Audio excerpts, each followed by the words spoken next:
Let's give John another round of applause. And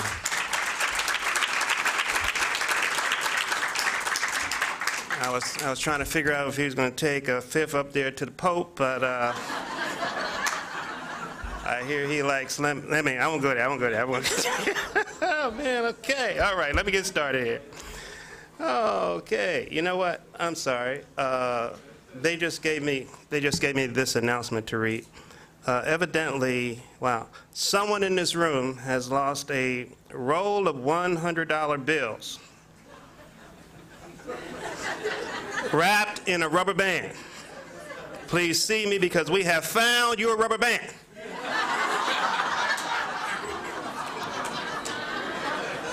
Now, don't ask me what happened to the money. That's a Maya question. But we have found your rubber band. Okay, let's keep going. Our next presenter is Ann Price. Wow, I've had the opportunity to be with her. She has the moral compass of Dorothy Height and the gentle spirit of Rosa Parks. She is the director of Closing the Racial Wealth Gap at the Insight Center for Community and Economic Development. Please welcome Ms. Ann Price.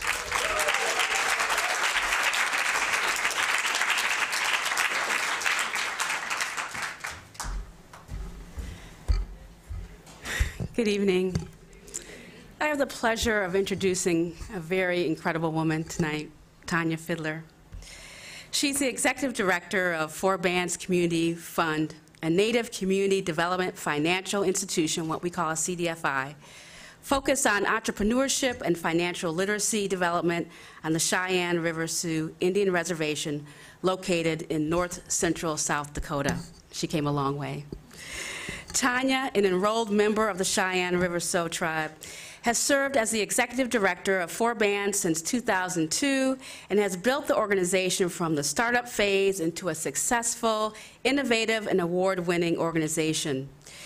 Tanya is the recipient of several prestigious awards, including the 2008 Bureau of Indian Affairs Entrepreneur Advocate of the Year, the 2007 Small Business Administration Minority Business Small Business Champion for South Dakota and Region 8, the 2007 Visionary Leader Award for Outstanding Achievement in recognition of her impact in the CDFI field.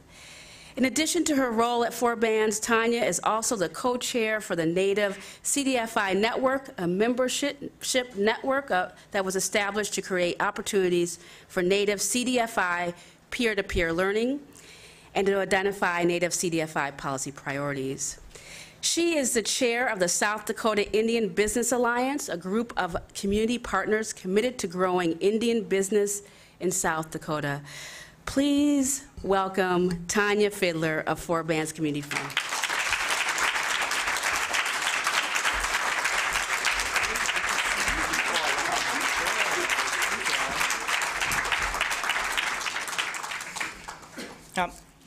Help me dakiapi.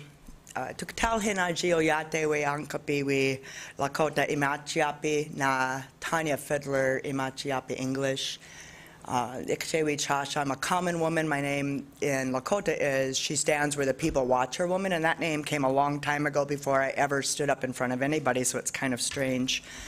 I am deeply, deeply honored and thrilled and humbled to get this recognition for being a troublemaker, which I really, really love. If we didn't have troublemakers in Indian country, we would have been decimated a long time ago.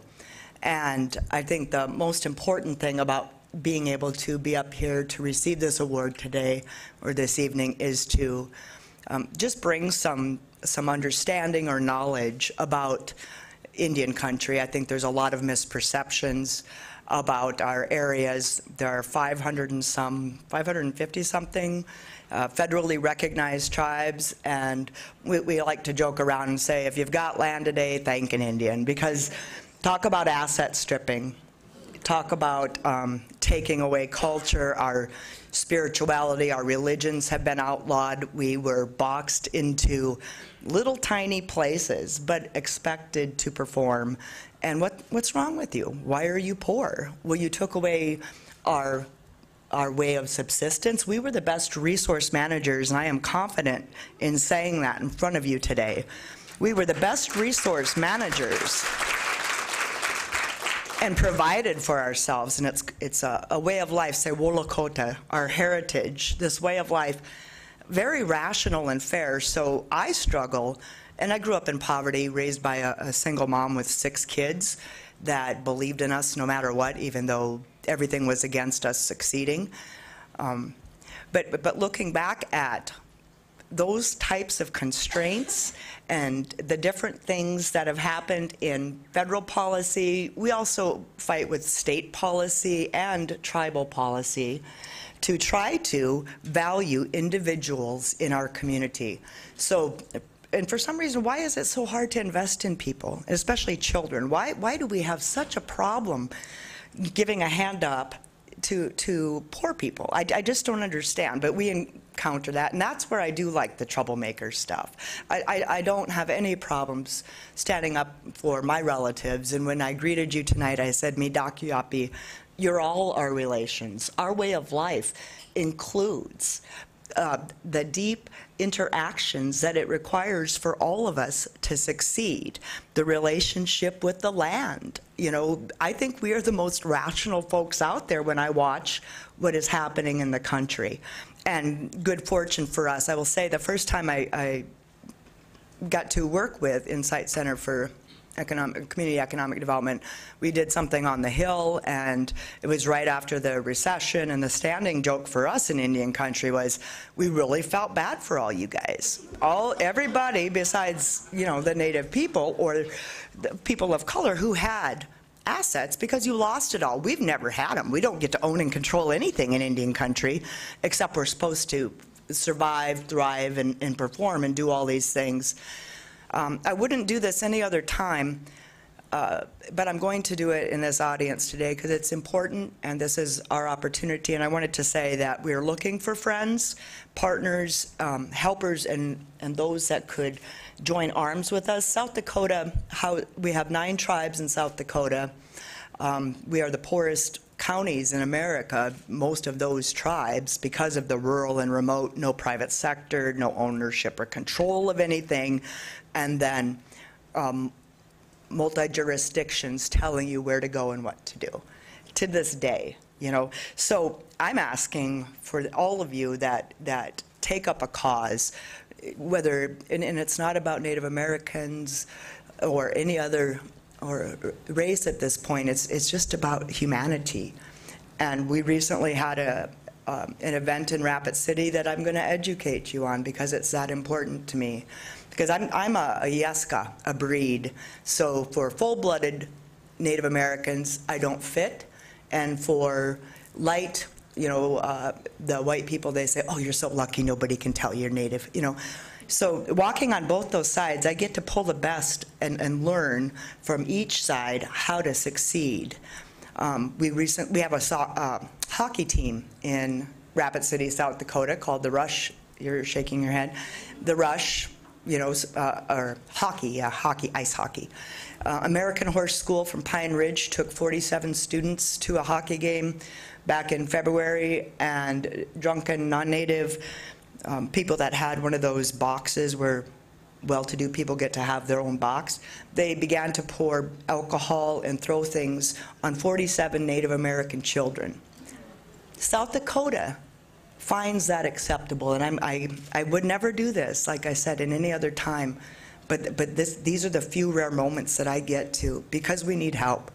And this is the troublemaking, so if they saw you guys coming, they might do something different, you know, kind of thing. But I will end on the good note that it took us 7 years at Four Bands Community Fund to get the first $1 million out the door in a community that banks don't invest in, philanthropy doesn't invest in, and of course, poor people can't pay you back. That first 7 years, $1 million, we're going to hit $10 million this year cumulative, investing in our communities in a rural, remote place, giving people a chance to build assets.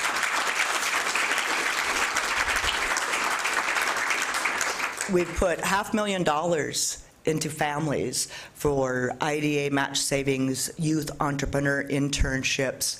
We're doing workforce development, all the skill building it takes to believe in our people and give them a chance. But if the playing field isn't level yet, we're still just looking through a hole in the fence kind of thing. So we do need help yet in Indian country to make some of this stuff a little bit more fair, you know. And if not, that's okay, because we are some of the strongest, most persevering folk, as U.S. history can denote for you. Look it up. That we're still here today, that we still have the encouragement and strength to keep trying to find ways to make sense of your irrational world, you know, and I don't think we're going to do that. We're going to continue to have a balanced consume and contribute dynamic leadership.